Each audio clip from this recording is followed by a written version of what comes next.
Well, welcome to February. This update is late. February was very cold, wet and miserable.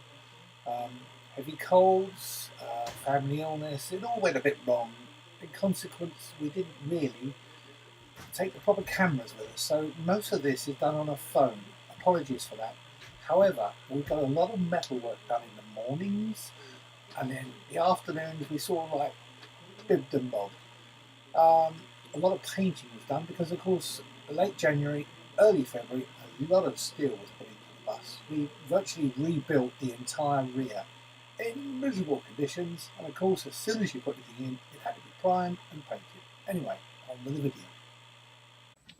The fuel tanks. Well, the fuel tanks are green. I have no idea why it said they were black.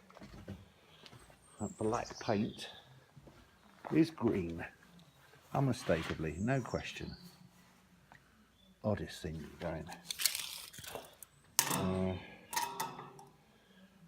The width of the fuel fillers and the fuel balance pipe, both of them are 70 millimeters or 7 centimeters. So the balance pipe needs to be 70 millimeters in diameter.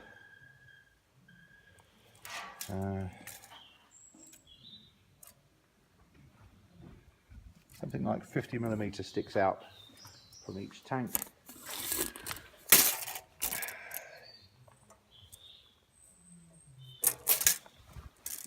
So the length of this the length of the 70 millimeter tube can be no more than 75.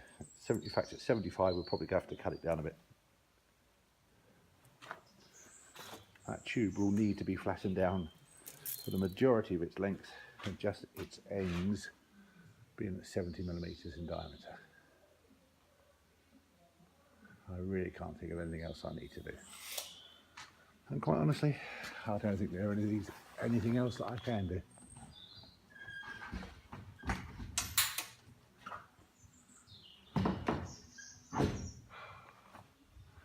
Need to pay attention to the lamp.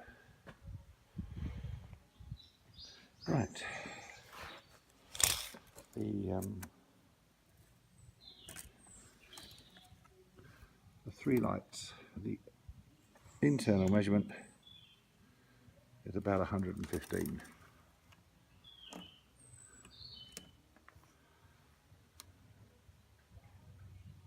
I've got 3 of those. Right. Along came Colin. Colin's a friend who does very good welding in miserably cold, wet conditions. Thank you, Colin. Okay, so the wet room is its new size once we move the wardrobe wall closer to the front of the bus. That will be something like 1.3 meters front to back. That's shower to back of the shower wall to the back of the toilet wall. And it's 2.3 meters wide. That's bigger than most motorhomes or coaches or stuff. So it's a fair big size.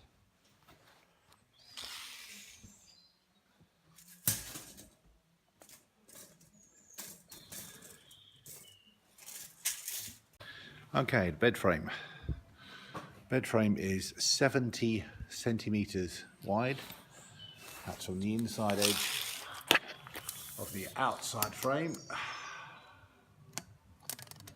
The inside edge of the outside frame to the wall. Now, mine is 70 centimeters. Barbara's appears to be bigger, so I have no idea why.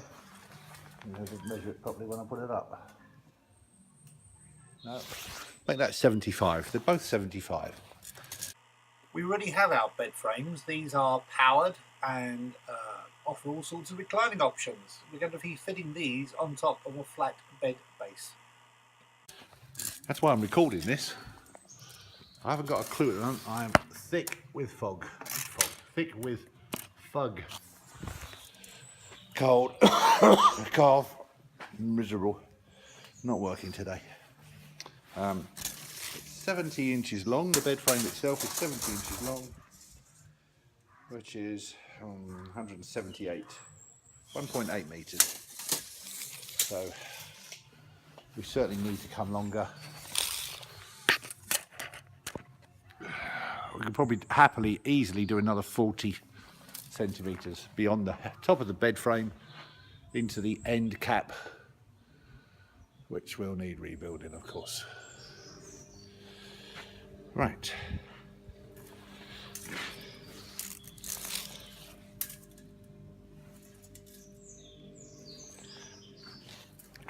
What else do I need to measure? Oh, right, the roof window.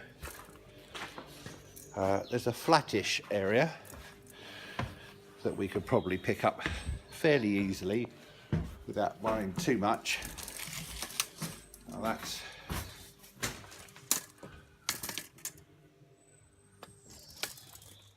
about 130 centimetres wide.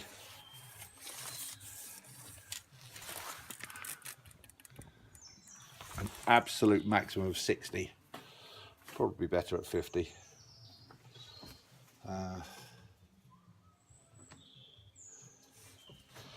If we can find any side windows, the lifesaver window, if something was 50 wide and 30 tall, that would fit into the space. That's not so critical.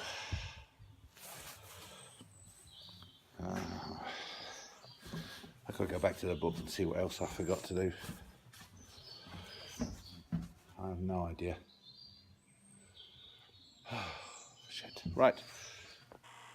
These video musings are, it sounds a bit boring, but it was so cold and we had so many problems ahead of us. This was the air ride adjuster. This was the device that tells the coach how high or how low each corner is. We've got airbag suspensions.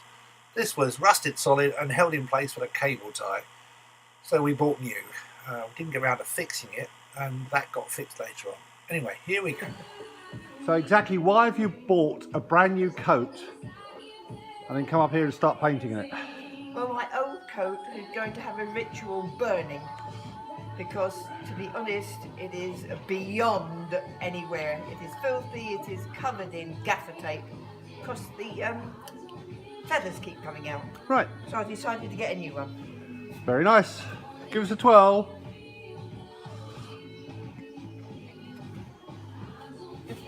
That night, of course, Barbara burned her coat, and then I went back to putting more steel in, cutting and welding, and set light to mine. So this is the boot of the coach. This is the fold down ramp that we can drive the trike into. The black stuff is our new frame. The diagonal bits are the height we raised it. All this is all new. We've got a massively reinforced corner because we want to put a towing hook on that corner. When looking, found this on eBay, can pull a maximum of 18 tons. That'll do. Not so perhaps so much of that side. So front wheel of the trike goes in there. Two big tanks, one in there, one in there. These are the straps and hangers that hold the fuel tanks in place. Actually, once we got the surface rust off, they weren't so bad. New pins, bolts and clevis pins, all bought new though. That's all going to be tread plate. That's the ramp, and the bike sits on the back of that as well. That shows the state of the rust that was inside the back of the coach. That's all going to be ripped out and replaced. The ramp is a work in progress. Need to join those up. The fiberglass, the white bit, and the steel underneath. Okay, so what I've got is a selection of pictures that were taken mostly under 1,000 watt floodlights, so that's why they appear nice and bright. It was not warm. I don't think the temperature drifted very much above freezing for the entire of February. Pictures were taken as we mostly stopped work for the days.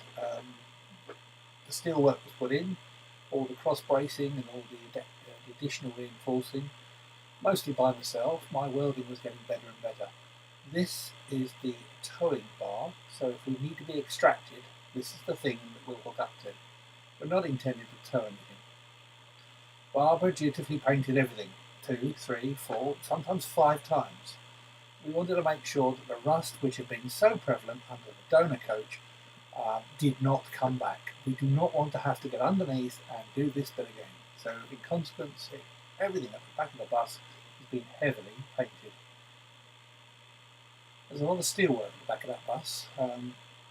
The floor and the sides are strong enough, we think, to support the entire vehicle.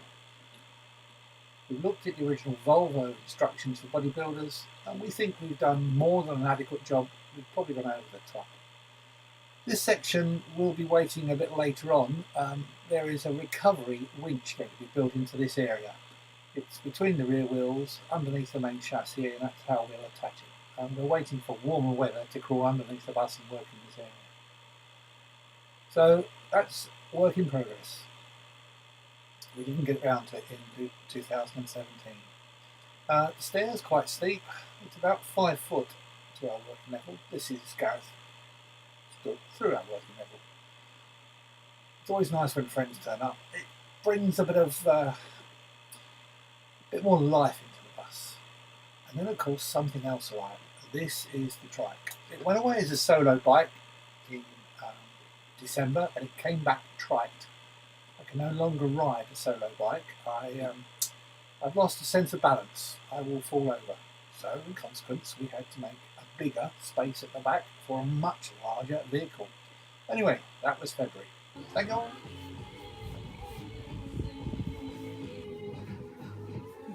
This is just the girls' one. And you've got to say, don't forget to subscribe over your top left shoulder. And don't forget to subscribe right here.